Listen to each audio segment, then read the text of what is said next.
Welcome to the 2023 Economic Depression and Preparation Channel. I'm your host, Tony. Please be sure to subscribe to Preach to Me for the latest interpretation of financial news as it becomes available. Thank you for all of your support. Today we're going to be talking about inflation data that was presented to us, as well as we're going to be talking about the impact of rising costs, production costs and input costs. The UPS thing, UPS workers, drivers getting their deal through the union, and other Disney and other companies as well as the effects of climate change on the economy and devastating wildfires going on in Maui over there in the Big Island, Hawaii. As well as other natural disasters that are going to be happening in the summer, fall, and winter months as we become prepared. As Americans, all Americans become prepared for the last quarter of this year, the last 5 or 6 months. So let's get right into it, ladies and gentlemen. Right now, according to CNBC.com, Thursday's inflation data may be low. Now, low is a relative word, okay? Remember, we started off this year with inflation well above 9% officially. Unofficially, we start off numbers topping 19% in real shadowstats.com. But don't expect the Fed to, quote, declare mission accomplished yet. In other words, don't expect the Federal Reserve Bank to pivot, as many is expecting to pivot next year. That will not be happening here. I expect rates to continue to increase throughout the remainder of this year as inflation is still high in food, gas, utilities, transportation costs, input costs for a lot of small businesses are continuing to rise as expected. And this is worldwide. This is not just the United States and Europe or the European Central Bank. This is in Asia, Africa, Latin America, you name it. From the G20 to the developing nations, everybody's experiencing rising prices and rising interest rates on this economy. So now we have it that inflation is stubborn, according to this report. History has shown us that inflation is stubborn and can last longer than expected as once it becomes elevated. So in other words, they're saying that we could go through a stagflation period here. And as you can see, a gas station in Bethesda, Maryland here right outside inside the Beltway here.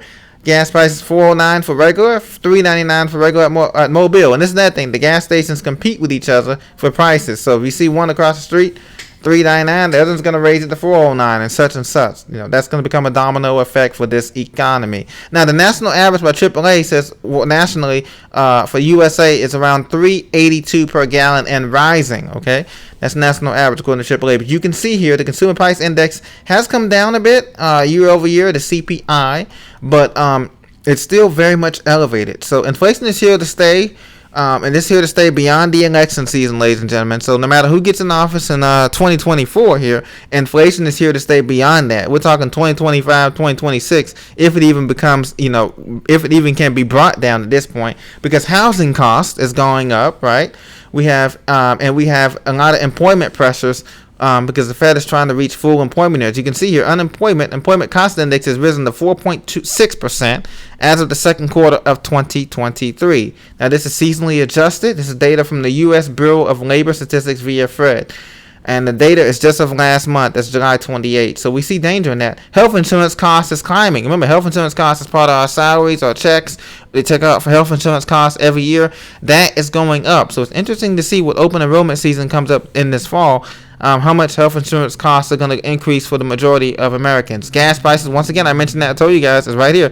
Gas prices have soared this summer as U.S. crude has jumped nearly 16% in 1 month, in July as of last month. So all of this, WTI crude is at $84 a barrel. This is going to be going up, ladies and gentlemen. And this is why you see the problems that we're going to have here in the future. And all of the pundits on TV from CNBC to MSNBC, Fox Business, Yahoo, BBC, wherever you get it from, they're going to be kind of trying to quell the fears because they don't want people to know that the Fed is going to continue to raise the rates, Paul Volcker style, until they get this inflation down. There will be no pivot going on here, at least not in the next 2 years, in my opinion, my humble opinion. And so that means that credit card debt is going to be at an all-time high, as well as that just came on the report today that credit card debt is at an all-time high for Americans, obviously, because clearly we're trying to buy the essentials. We're trying to get what we need now, hard and tangible assets, whether that's food, water, shelters, sustainable shelters, sustainable gardening. We're buying everything now because we know in the next few years prices are going to skyrocket on these things. And look at this here. at least 6 people killed in devastating wildfires on Maui. How many of you guys saw that article, ladies and gentlemen? Hawaii's been going through, there's a storm that's well south, 700 miles to the south of Hawaii, Hurricane Dora. It's a Category 4 storm, not touching the island, but it's bringing in strong northeast winds above 80 miles an hour. That's blowing these wildfires around Maui here and Lahaina and the island and mountainous region. So people have been jumping in the ocean to escape these raging wildfires. You can see here in Front Street. These disasters are going to cost, billion-dollar disasters are going to cost America and FEMA, other natural disaster agencies, Red Cross, a lot of money. And this is why I'm saying the black swan events like this can shut down an economy just like that. It's going to take these people, 6 months to a year to recover from these kind of wildfires that have been going up here. Winds gusted above 60 miles an hour, knocked out power, rattled homes.